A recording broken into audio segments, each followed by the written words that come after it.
Left. Right. All right. Good to see you all. Yeah, let's launch in. Stuart, is that a hand? I'd love to hear from you. Just go ahead and unmute first. Just before we get started on chapter 7, I wanted to make a quick reference to last week. Teresa raised the question as to why Buddhism wasn't more emphasized, and people pointed out it's not pertinent to our current time in history, but I wanted to try to make that more specific in his essay or lecture, Buddha and Christ, GA 58. He points out the fundamental difference between Buddhism and Christianity is that Buddhism is intrinsically ahistorical. So to speak, the purpose of reincarnation is to just get off the wheel, as they say. Whereas Christianity, as part of Western philosophy, is intrinsically historical. That we're actually trying to accomplish something valuable in relation to our actual existence. So I just want to take a second to read a short paragraph to illustrate the consequence of that from that lecture, if I may.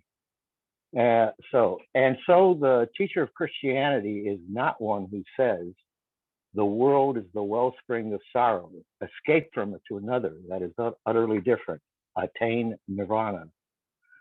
But Christianity sets before us the mighty impulse for the forward evolution of the earth, the Christ, who pointed in the strongest possible way to the inner being of man, wherefrom he could unfold the power to use every incarnation that he has upon earth in such a way that he can carry the fruits of it forward to his future incarnations through his own strength, not to bring the course of his incarnations to a close and enter nirvana, but to use all he can of them to work further upon their results so that he can spiritually experience resurrection.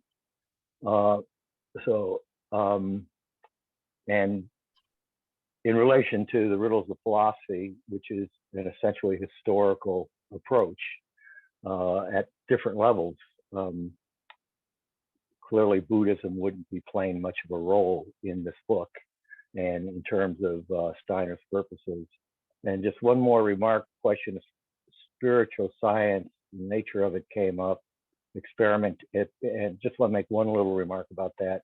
In terms of the concept of experimentation, it strikes me that natural science and spiritual science are certainly similar in a lot of ways, but maybe the big difference to begin with for us students is that experimentation in spiritual science is essentially a first-person activity. You know, as he says and others have said, it's you have to actually get to be alone in order to engage in the experiment, as opposed to having a laboratory with instruments that attempt to get rid of variables and have a certain abstract understanding of the results. And that was all. Thank you. Thanks, Stuart. That's helpful. Helpful contrast between Buddhism and Christianity.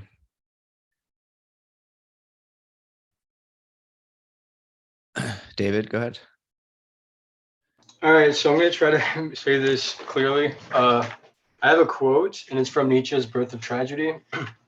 It's actually two quotes. So I'm just going to read them as clearly as I possibly can and then speak, hopefully coherently.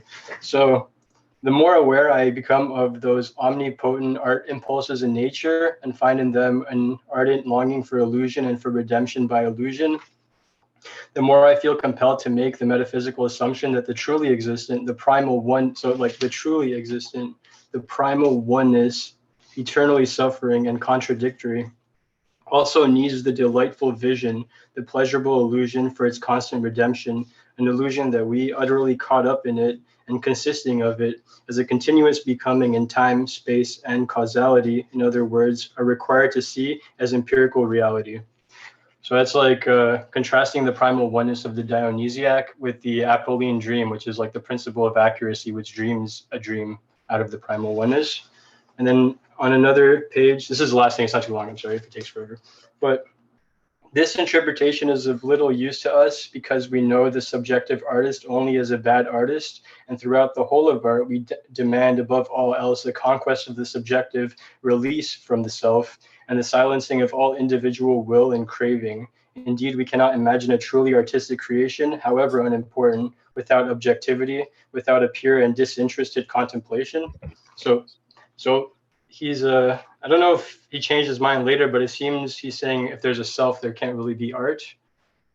And in Rudolf Steiner, we're tracing out the evolution of the soul of Nietzsche and of all of these people. And I'm wondering if that's more of a, like Nietzsche himself is saying here that like the self should be dissolved. And when he was in the hospital, he was writing letters signed like Dionysus and other things. And people just say he's insane. But he was saying earlier that there is no self, so I can just be Dionysus. Why not? Because I'm not Friedrich Nietzsche. I'm Dionysus now, you know? So I don't know what that brings up in people's minds, but I just wanted to put that, let's say that, if that was coherent. Thanks, David. Nietzsche's on all of our minds, I'm sure. Steiner wrote a whole book on Nietzsche, as most of you probably know, Fighter for Freedom, but he gives us a little taste in this chapter. Go ahead, Angus. I thought it was interesting what you said there, Stuart, about like the difference between natural science and spiritual science, because one of the characterizations that Steiner does of Nietzsche is where he compares how Nietzsche does his philosophy. He doesn't just contemplate it, he lives it. There's this, we've talked about like a deepening of soul capacities at various stages in this group. And I suppose one way, and yet another way in which we could admire Nietzsche and what he tried to accomplish, at least, is like his dedication to this exploring with the soul life rather than intellectually the ramifications of these different world conceptions. And perhaps summing that up, he talks a little bit later, Steiner, about how Nietzsche's not interested so much in truth. He's interested as to whether it's healthy or unhealthy. And this is something that's like I've heard time and time again. It's like in various lectures or conferences by Steiner that talking about truth, it's more real spiritually. I'd like if somebody can pick me up on this, but it's like it's of more value rather than talking about something being right or wrong. It's of more value to talk about its health giving or health denying properties, or the health denying properties of a particular idea of world conception. So I thought, yeah, thanks for bringing that bit in there, Stuart. I like that connection, Angus, and it the health of a thought versus its truth. It reminds me a lot of William James and the pragmatic orientation, which Steiner is somewhat critical of in this chapter. And I want to return to that at some point and share a bit more about my sense of the way in which pragmatism is being given a little bit of a somewhat unfair treatment, I felt, by Steiner. And I went back to read some James and have thought about this the last few days to make sure that I'm not missing something. And I want to be fair to what Steiner's saying about it too, but I think there's something more Nietzschean James than Steiner was detecting. But I'll say more about that as we go. Jeff, I see your hand up. Go ahead. Hello. I want to maybe pick up. Sorry, I missed the first 2 minutes of the meeting or so, but I caught the tail of what Stuart was summarizing of the chapter and everything. And then the contrast between natural science and spiritual science. I want to add a comment, and actually we'll be jumping right to the very end of the chapter. He's introducing Einstein's relativity, and he's kind of giving a nice little encapsulation of that. I'm gonna, well, predictably, I'm gonna speak from Heilkun's corner here, and I'm going to say where Steiner is, essentially what he's saying about Einstein, here, he has a lovely little theory and all this, but what he's really missing is spiritual science. That he'd really have something if he would incorporate that as more of a foundation. But what I want to add to that is from the natural science perspective, it's a very much a counterpart to that thought, just coming from the other direction, that Wilhelm Reich had a very profound meeting with Einstein. Einstein was actually highly interested in Reich's work at one point, and they met, and who knows what they talked about exactly, but well, we have some idea actually. Reich actually wrote a whole book about this meeting. It was called the Einstein Affair.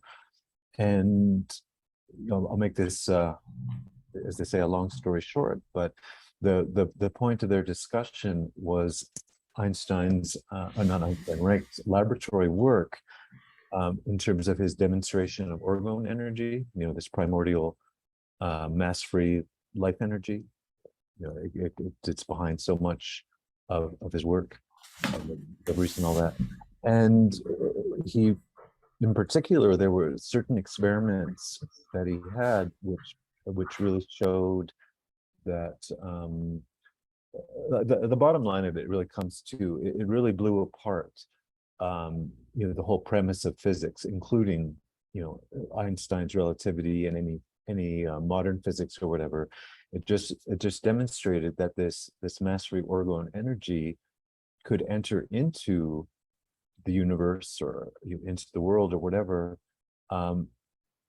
independent of like what we would normally think of as needing to be something attached to matter or mass, or something that we would normally, a materialist would normally think of as the baseline, the necessary baseline of reality. So anyways, the whole long story short of all of this is Einstein was very interested, and they had this meeting and so on. And in fact, Einstein borrowed some of Reich's laboratory equipment so that he could run these experiments himself.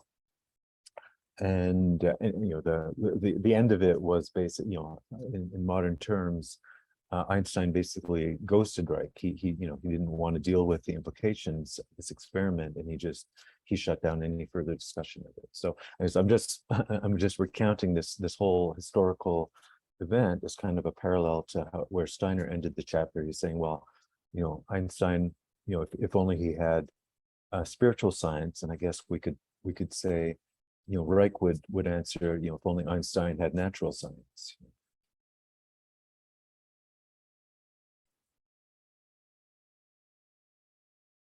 Yeah, that's interesting connection there between Einstein and Reich. I found Steiner's statements about Einstein especially interesting right at the end there, because of how similar they are to Whitehead's criticisms of Einstein, particularly in the way that Einstein collapses geometry and physics. Whitehead developed a whole alternative account of relativity that didn't require this idea, which he found monstrous, of curved space.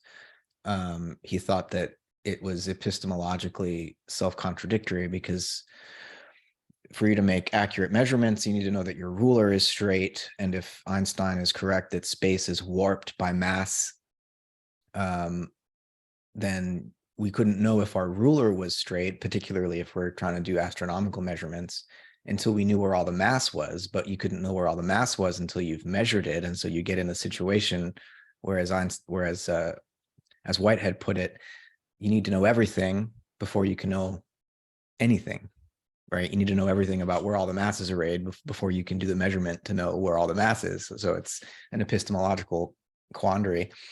And so, Whitehead wanted to do away with this idea of curved space and the identification that Einstein made between physics and geometry.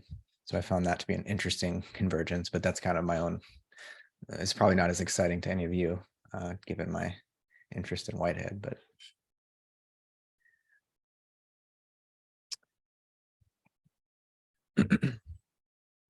I'm sorry. So what was his view on non-Euclidean geometry? Whitehead? Yeah. I mean, he was using Euclidean geometry to describe a straight ruler. Curved space would be non-Euclidean geometry, which he rejected, although Einstein made it the basis of his argument in relativity theory. I believe does that make any sense to you? I'm confused. Yeah, it's a bit complicated. Whitehead did want to establish the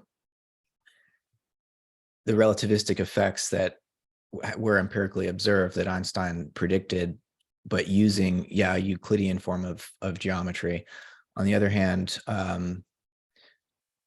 Whitehead ended up siding with the mathematician Poincaré about the geometry we choose to measure space is somewhat arbitrary. Different geometries for different uses can be valuable. But Whitehead did try to establish the definition of a straight line on a purely logical ground, which he claims even Euclid failed to do. It's getting a little bit into the weeds here, but Euclid defines a straight line as the shortest distance between 2 points. And he's making a reference to distance there, which is an empirical matter. And Whitehead developed a non-metrical geometry. It's close to projective geometry, actually, where a straight line could be defined. And I'm not going to go into the details. It's in part 4 of Process and Reality, but without making reference to anything empirical, no reference to distance. Whitehead tries to define what a straight line is. And he found this to be a really important epistemological issue. And Steiner talks about how scientific materialism ends up sawing off the branch that it is sitting on. This is another example of that, where Einstein doesn't realize the epistemological self-contradiction or self-undermining that his relativistic conception of warped space-time leaves us in. So anyways, I found there's so much more there to unpack, but I found it to be a neat correspondence between Steiner and Whitehead as regards Einstein's relativity theory. Well, once again, picking up on something Stuart said at the beginning about first-person accounts, and that spiritual science would have an emphasis on first person rather than various kinds of third-person accounts. So I think you're pointing to that dilemma and perhaps impasse that we're still suffering from, kind of hangover from Steiner's day. And like you said, the materialist version, which takes off of the table everything that cannot be measured in the way the materialists like to measure. And they seem to be very naive about the instrument of measurement that they're using.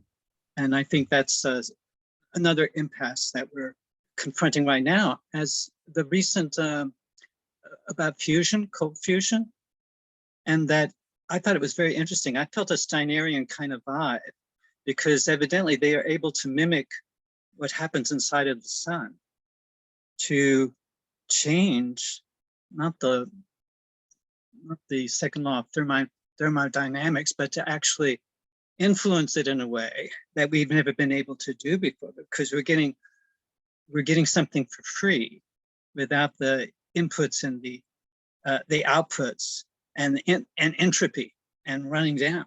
So this is brand new, and we have a very, very long way to go.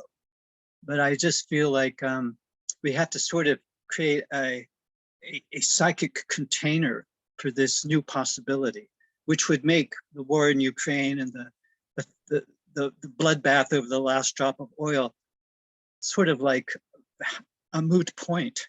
You know? So, but of course, I don't think we're going to have this this capacity for free energy anytime soon. It may take another 50 years, since it took 70 years to discover it. So anyway, this is what I was just thinking of Steiner when he talked about the Earth, that Christ is a solar being, and that the sun is embedded in the Earth, and that so that sort of resonated with me, not being a physicist and not understanding what's going on at all. But anyway, thank you. Yeah, my sense with the fusion announcement is it's more hype than, you know, practical breakthrough. We're, you know, if that's going to be a source of energy, we're still decades away from it being available. But yeah, issues of measurement are not as simple as materialism would have it, particularly in a relativistic context. I forget where I was reading it, but Wittgenstein apparently has a great thought experiment, or just one of his like Zen koans, where he talks about how when you use a ruler to measure a table, you're also using the table to measure the ruler. And so, in other words, you know, you can't verify the accuracy of your ruler with an infinite regress of other rulers, right? And so, at the end of the day, we're talking more about relative measures than any absolute measure. To just add something to that, and how do you measure a dream? Well, yeah, and what's the instrument that you would use to measure a dream? Well, I don't think you can. I think consciousness reflecting upon itself would be the medium of exchange, rather than a ruler going into a subtle realm and trying to measure that table in that subtle realm. I think it would be absurd. As most of us know, things don't sit still in these subtle realms like they do here. Anyway, interesting point. Thank you. David, I see your hand, and then Jonathan. It's on the topic of measurement. Like, yeah, when we measure, we collapse the superposition into one of the possible states.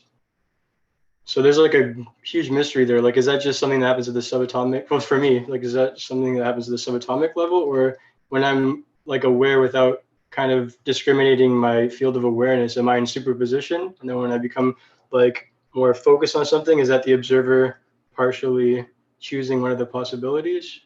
Because then it ties into like conditioned versus unconditioned being, like the unlimited being God. I don't know what word to use, of the unconditioned, and then through measurement that being is conditioned. So yes.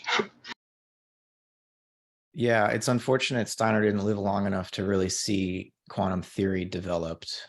You know, he's speaking in this chapter. He did have a lot to say about relativity, but would have been interesting to see his take on quantum physics. Jonathan. Hello, can you hear me? I'm just checking my microphone. Yep. Great.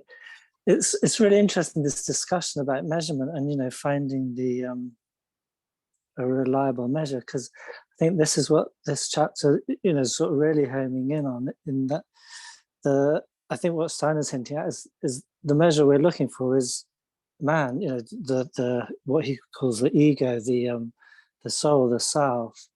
And, you know, science is looking outside, and in the sort of span of this chapter, various people are sort of struggling to reconcile that natural science with what can measure man's thinking capacity. That is our ratio, our rational capacity.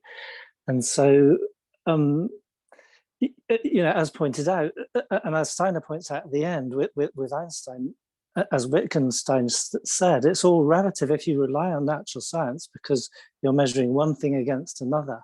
So it will forever be relative. So the only thing that can cut through that is, like David's calling it, God. And I think this is the point. You know, it's something that that presumably, perhaps, the human being has being part of that creation of what we might call God or whatever. And yeah, so the human beings got it, but they're still using it to look outside themselves and not sort of applying that measure to itself to sort of confirm itself and then be able to look further with that. Mm-hmm. Does that make sense? Mm-hmm. Yeah, I think so. Let's see what Lorenzo thinks. Yeah, I wanted to ask you about your disappointment with Steiner's treatment of the pragmatists, because I was a little disappointed too. I think that in Peirce one can find a good translation of some of Steiner's ideas in, for example, the book about Goethe's gnoseology. You can see there is a division between thought content there that I always thought was easily superimposable to Peirce's division of categories that we have talked about, you know, the firstness, secondness, and thirdness.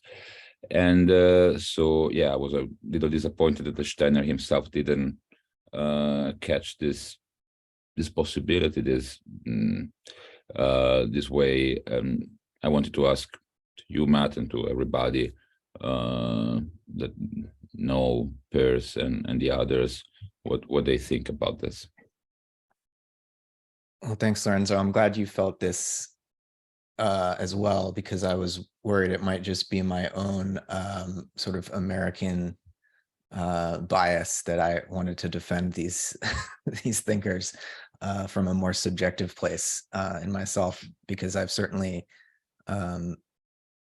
studied them deeply and find them quite insightful. Of course, you know, James is has his flaws. He was a nominalist. Peirce was not. And so I think while they're both pragmatists, Peirce tried to take pragmatism back from James because he didn't like the direction James was taking it.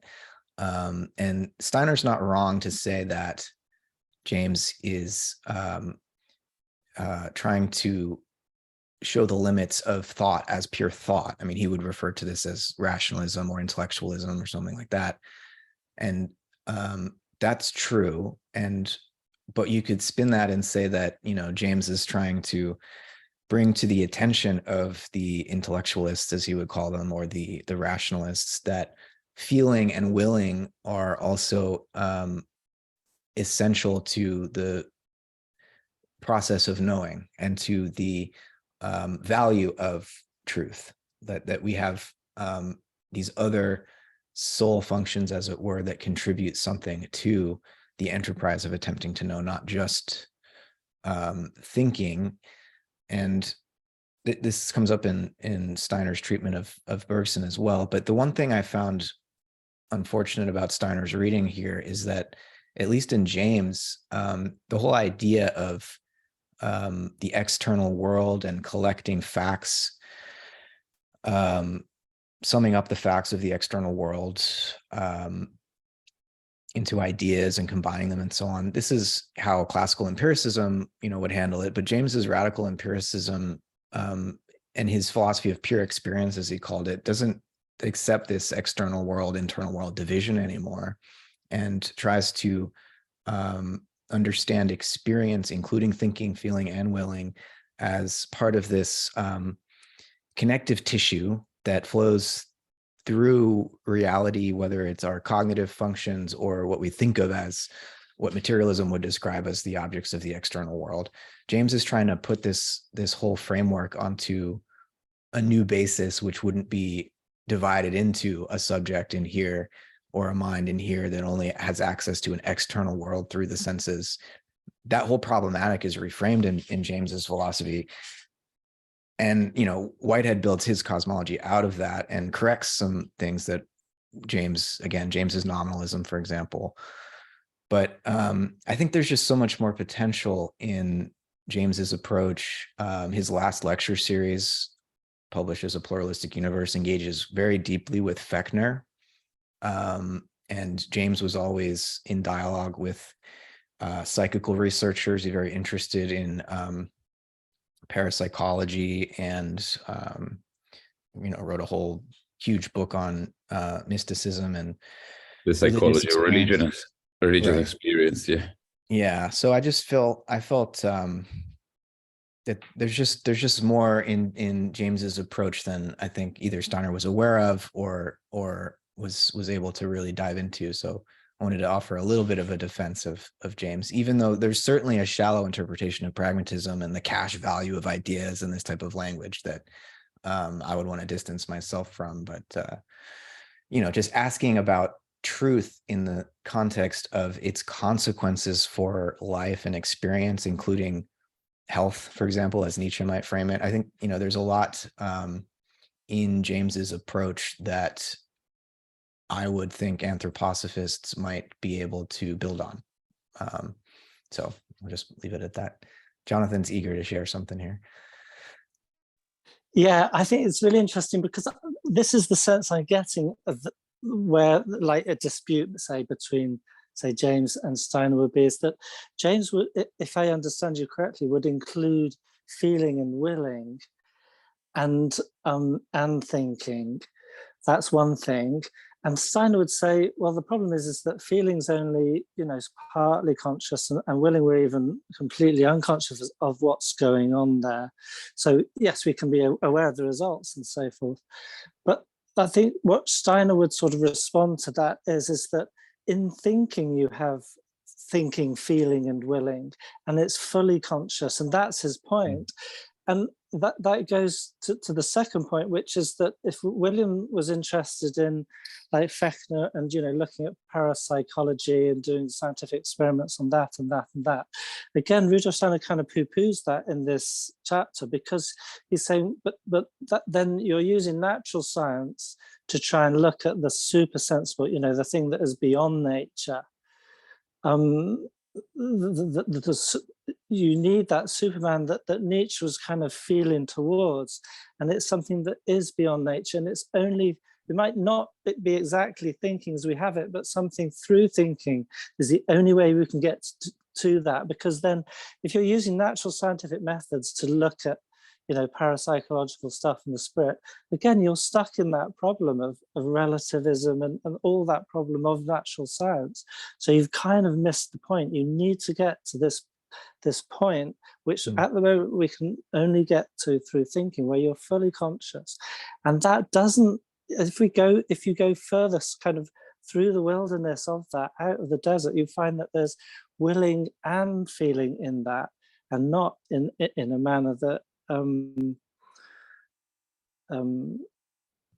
that one would have to rely on, like external contraptions to sort of verify. Yeah, I don't think James brings us to a spiritual science by any means, but he does have some very good arguments against a materialistic closure, a preemptive closure of the possibility. James is famous for his quote about, what is it? Yeah, I found it here. He says in, I believe this is in Varieties of Religious Experience, he says, no account of the universe in its totality can be final, which leaves non-ordinary forms of consciousness quite disregarded. He means, consciousness beyond the sense world, beyond sense perception and our normal abstract way of thinking. So, he says these other forms of consciousness, which I think he would include potentially supersensory spiritual forms of cognition, that we have examples of these, he thinks, forbids a premature closing of our accounts with reality. Looking back on my own experiences, they all converge towards a kind of insight to which I cannot help ascribing some metaphysical significance. So I would just say of James that he's a good critic of materialism and sets the stage in a way for this sort of spiritual scientific research that Steiner wants to do. And Steiner's clear with a lot of these thinkers that they know, he doesn't say this about James, but he does about Nietzsche and others, that like they know that this spiritual world exists, they just don't know much about it. And they have no method for attaining knowledge about it. Right. Yeah. Exactly. Yeah. Yeah. So that, I think, is a fair comment about James. David, did you want to go? I'll follow you, because I can't figure out how to put up my hand somewhere in here. Okay. Go, David. Oh, you put your hand down. Okay. I was just thinking about this is a first person, because I often use first person accounts. But first of all, Steiner once reported when he was a boy that he noticed a woman came into the room and she asked him for help. And then she dissolved, she disappeared into the stove in the kitchen where he was sitting. And he found out shortly after that a relative of his had committed suicide that fit the description of this woman, someone that he had never met. So he was offering this as an example of a psychic capacity, which is basically just working with subtle senses, or senses beyond the five that we. And I remember I was in bed with a friend of mine who was very sick and died a few weeks afterwards of this event. But we were watching a concert, a recital with Yo-Yo Ma playing Rachmaninoff cello. And as I was watching this, I said, I got a vibe, a very, very strong vibe of the conductor, Leonard Bernstein, who is a great hero of mine. And I turned to my companion and I said, I wonder what's happening with Leonard Bernstein. And then, I returned my attention to the concert. And then the next day I read in the New York Times that Leonard Bernstein had died of a heart attack while he was watching Yo-Yo Ma on TV playing the Rachmaninoff. So that is sort of similar to, I believe, what happened with Steiner when this image of this woman came into the room, and he knew she was non-physical. And this vibe I got from Steiner, and the vibe I got from Bernstein, and it's like a blurry area between the first, second, and the third, because I felt there was a strong we connection between myself, Bernstein, and Rachmaninoff, and Yo-Yo Ma, and my friend who was dying, actually. So I think the veil had lifted very suddenly for me in that moment.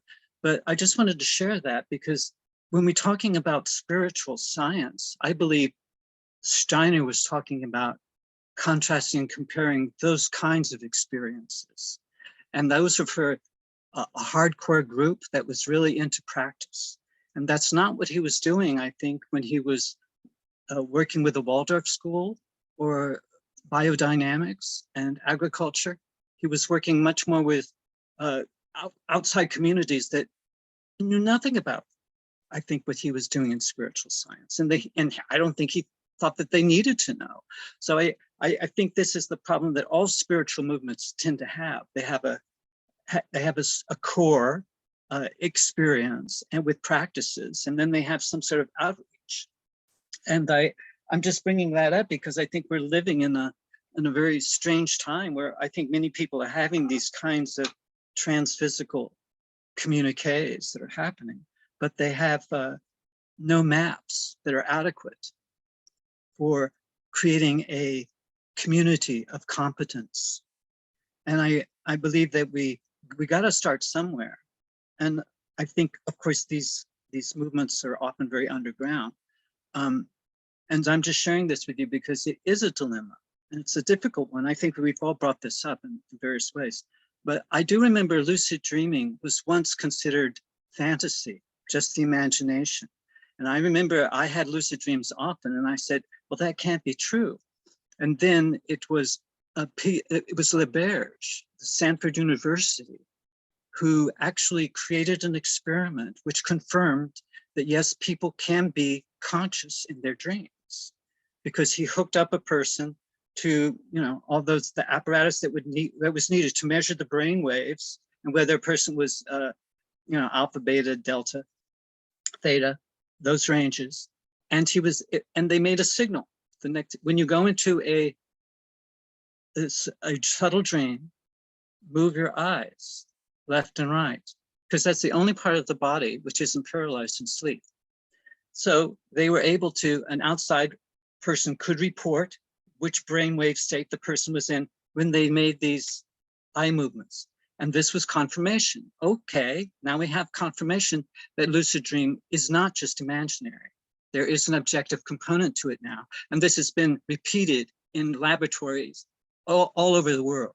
So I'm just sharing this because I think this is an example of something that might happen if science started to pay attention to the reports that are coming through all over the place. Anyway, thank you. Yeah, it's interesting that one can measure in the brain the activity and with the eyes moving that correlates with someone being in a lucid dream, as if this, but there's still this first person perspective of a spiritual science where the person in the dream knows full well what's going on. Exactly. And the reason I just brought this up is because Jean-Paul Sartre, the great phenomenologist, said it was impossible to say your name in a dream because you would wake up, because the dream is unconscious. Mm-hmm. And you can't be conscious and unconscious at the same time. Well, I tried it. The next time I was in a lucid dream, I said my name out loud. Not only did I say it out loud, but I wrote it down. And I could also do basic arithmetic. So I was like, Jean-Paul Sartre, the greatest phenomenologist living in France, is wrong. And then I was very pleased to find out Leberge a few years afterwards confirmed this. So I'm just saying, dream yoga has been around for centuries, for a very long time in Tibet and other places and in the East. So I just think we're just barely starting to catch up with what other kinds of investigators in these subjective realms have been able to do. But I think there is an objective component to it. So it's not just imagination or fantasy. Go ahead, David, and then Lorenzo.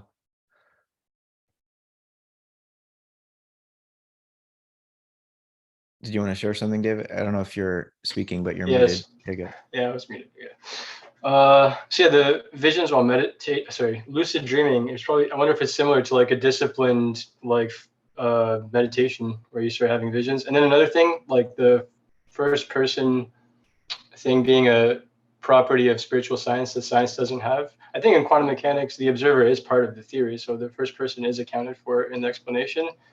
And also, I think a lot of what we call materialism is a vestige of Newtonian mechanics and the determinism that came with that. And things are very strange and still not understood yet. Like, I think the revolution that's happened in physics is still not part of the public awareness. And also, I have a question for Matt about, since about Whitehead and subject superject.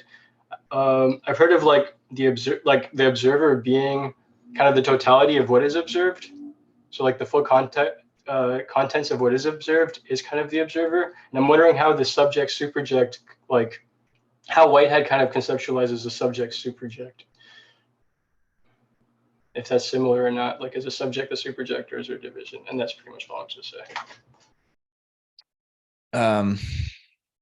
Yeah, that's a question that requires a lot of unpacking a background of Whitehead's approach. But yeah, in short, when Whitehead goes into dialogue with Descartes, and in his meditations, I believe Descartes talks about how, obviously that's where he enunciates the cogito, I think, therefore I am, but he also refers to his own body. And Descartes says, I claim this body as my own.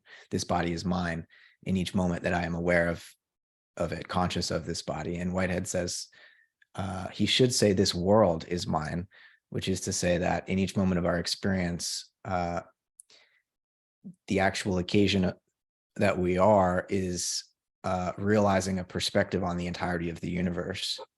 The entire past and the present moment is all, yeah, you could say within that occasion of experience in its subjective immediacy, but then it perishes and becomes a superject, which is sort of like the karma that gets inherited by the superject. You can think of as a kind of karmic element that gets sent into the future to be inherited by the next concressing occasion of experience, right?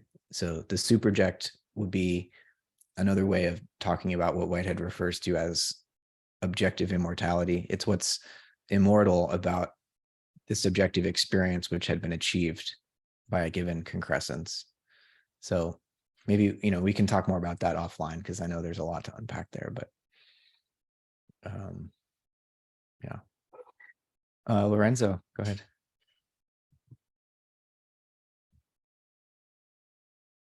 Yeah, actually, I was very interested in what you were saying, so maybe I'm changing a bit what I intended to say. I was thinking about lucid dreams and the fact that we are able to move our eyes consciously if in a lucid dream, because they are not paralyzed. And I was thinking of the hands as maybe the part of the body that is able to the first to start moving, following the decisions of a higher organ or a higher function of consciousness when hopefully developed. And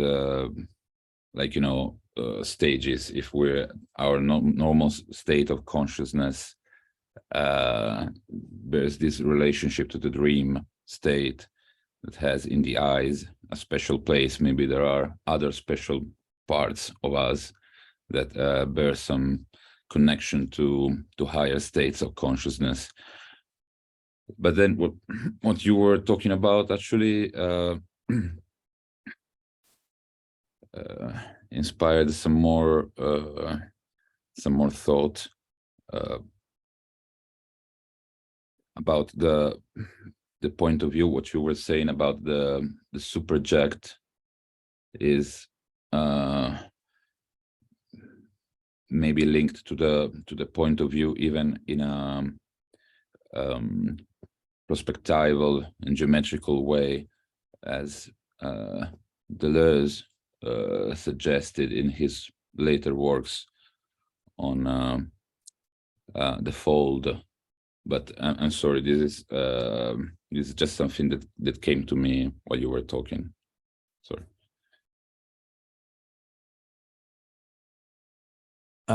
Lorenzo, if you want to follow up that connection between Deleuze, the fold, Whitehead, superject, there's a great chapter in Catherine Keller's book, Cloud of the Impossible, on reading Deleuze's inheritance of Whitehead. I have a PDF of that. If you want, I can send that to you. I'll do that. Alex. Yep. I see your hand, Alex. Go ahead. Yes, thank you. I wanted to go back a bit to what John said about this difference between Steiner's work as a spiritual scientist, but looking into, I don't know really how to call these. But these personal experiences,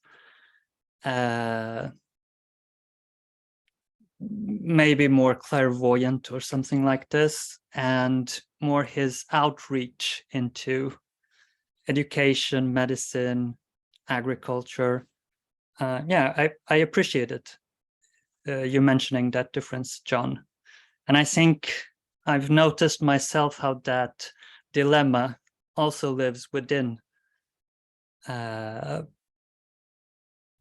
people interested or within anthroposophy.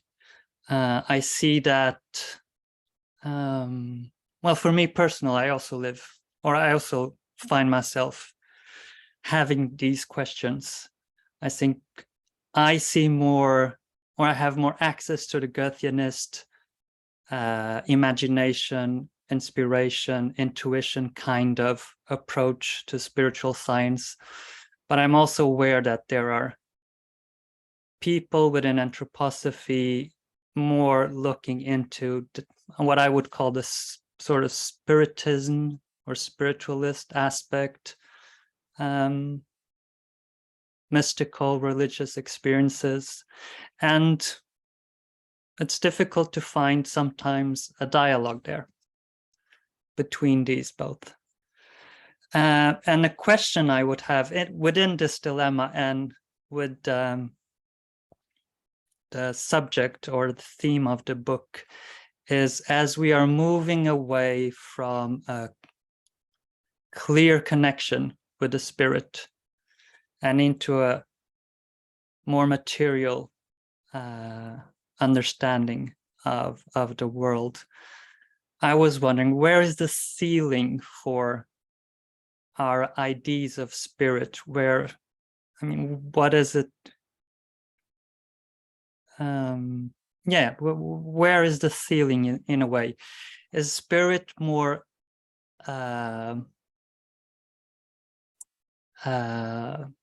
seeing into the lawfulness, the archetypal lawfulness or laws of the world? Is that what is meant by spirit as we move into modern world conceptions? Or are the philosophers that we are reading about, are they also trying to conceive spirit as a spiritual world that exists behind the material world?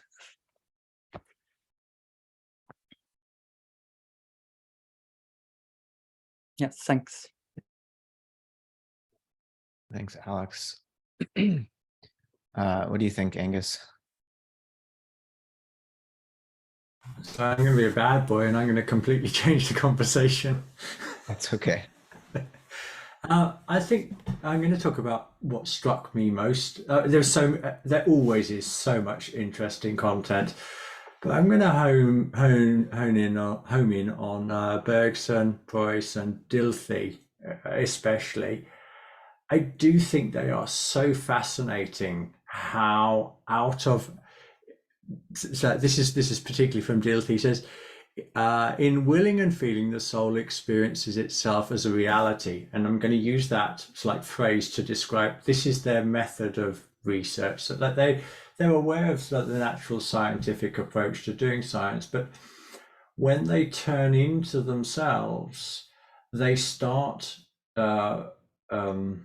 having imaginations, I think, or soul pictures, I think was the word that Steiner uses, which are so close to Steiner's take on evolution. And you could say that, I mean, you could get that from Christian-inspired literature. It's like with the idea of the logos being the start of everything, and everything was like an unfurling of like that initial impulse. But I do find their descriptions of how man is the being that is slowly incarnating and sloughing off, so like the plant kingdom, sloughing off the animal kingdom. Yeah, and I'm interested to see if other people in the group were struck by how these thinkers that obviously, well, spiritual science didn't exist at that time, but they are still able to create ideas from inner resources that come extremely close to what Steiner is describing as fruits of spiritual research and spiritual science. Yeah, I was reminded of well, what Steiner will make more clear in Philosophy of Freedom is just that in these thinkers turning to the human being and looking to understand the world through the human being is the solution to the riddle. That, you know, Steiner says it somewhere, that apart from the human being, the whole world is an enigma, and the human being is its solution, right? And that this dawning recognition is occurring in these thinkers is, you know, just pointers along the way towards the form of thinking whereby, rather than just being bystanders observing as if from the outside, we recognize that our knowledge, our knowing, is in fact bringing the world process itself to a deeper completion. And in that sense, although Steiner's contribution is beyond imaginable, when we read these texts, we discover that this isn't something that he's created himself. He's recognizing it in other people. Like I talked earlier about how the health, thinking in terms of health giving or health denying instead of true or false.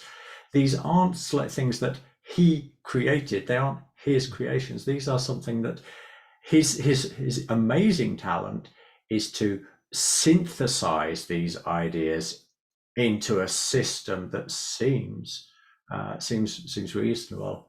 And yet again, I found like an example of that, or multiple examples of that in this chapter. So Can I interject something? I know we're running out of time. Thank you all very much. Alex said something interesting about the ceiling, I think you said, for the spiritual. And also something I think that Steiner neglected in his look at the pragmatists. He sort of made short shrift of the as if. I think it was Ballinger who talked about as if. I think the as if is very important. And I think we should act as if this could happen. And I'm saying, let the crucifixion, can we turn the crucifixion into an acupuncture treatment? Okay. I can act as if. And I believe, yes, Steiner didn't make it up, but he was very creative. And all memory is a creative act. He remembered a great deal of what most people tend to forget. And I think he created a movement out of those first-person experiences and second-person and third-person. So I would just like to throw that into the mix, because I think a danger in anthroposophy is that many anthropotheses operate out of that hermeneutics of reverence for Steiner's visions, as if they were uniquely his. Of course, they are uniquely his, but all of the axial age religions, all of them were activated by somebody's vision. That is communicated, and that adherents and disciples and a whole kind of orchestration of a social phenomenon starts to happen. And that's, I think we can, you know, the cult of personality is very strong. Some people are very psychically gifted and they can manipulate. And so I do believe these are very real dangers. And I believe that we shouldn't give up our critical thinking just because someone's very charismatic and very powerful and can connect to these psychic capacities and these paranormal capacities. So anyway, thanks for this opportunity to explore this stuff in a public forum, because I think it's very important that we have a mix of first person, second person, and third person. Thanks. Thanks, John. Jonathan, I'll give you the last word, it looks like. Thank you. I just wanted to respond to the as if. I think the thing with Steiner, he has no contempt for any of these people or any sort of, I don't find any sense of superiority, but he had a passion for, at least in one thing, which was the truth. I think he really felt that there is such a thing as the truth. We can discover reality, or even if we can't, that's his project, or at least a major part of his project. So that's why he wouldn't be satisfied with as if. He said you have to communicate. If you have if you experience the truth and you do not communicate it, it's useless. So I think it's the art of communication, which is in his experience, very, very important. Yes, yes, absolutely. Yeah. Yeah. And I understand how the pragmatic theory of truth could be perceived as a kind of relativism. But on the other hand, it seems to me that James's real effort, and certainly Peirce's effort, was to construe truth more as an event in the flow of our conscious experience, rather than a sort of static thing that we arrive at once and for all. And that's a very evolutionary view, and I think, again, could be interpreted as compatible with what Steiner's trying to do. I think, yeah, generally the reception of pragmatism on the continent in the first few decades of the 20th century was negative, very negative, because James was very polemical. You know, he was responding to people like Lotze and certainly the German idealists in a polemical way, not always, well, usually not fair to them. James said he only understood Hegel after doing nitrous oxide, actually. But yeah, anyways, I think there's some maybe sociology of knowledge factors in here, given that contribute to Steiner's sense of pragmatism, and certainly how pragmatism was received might differ from how James intended it. But in any event, I need to run to another meeting. We have one more session on this book. I'm very excited to read it. Chapter 8, a brief outline of an approach to anthroposophy, and then we take a week off, and yeah, on to the next leg of this adventure. Yeah, so thanks for all your contributions today, and I'll see you next week. Thank you all. Thanks, guys. Bye. See you.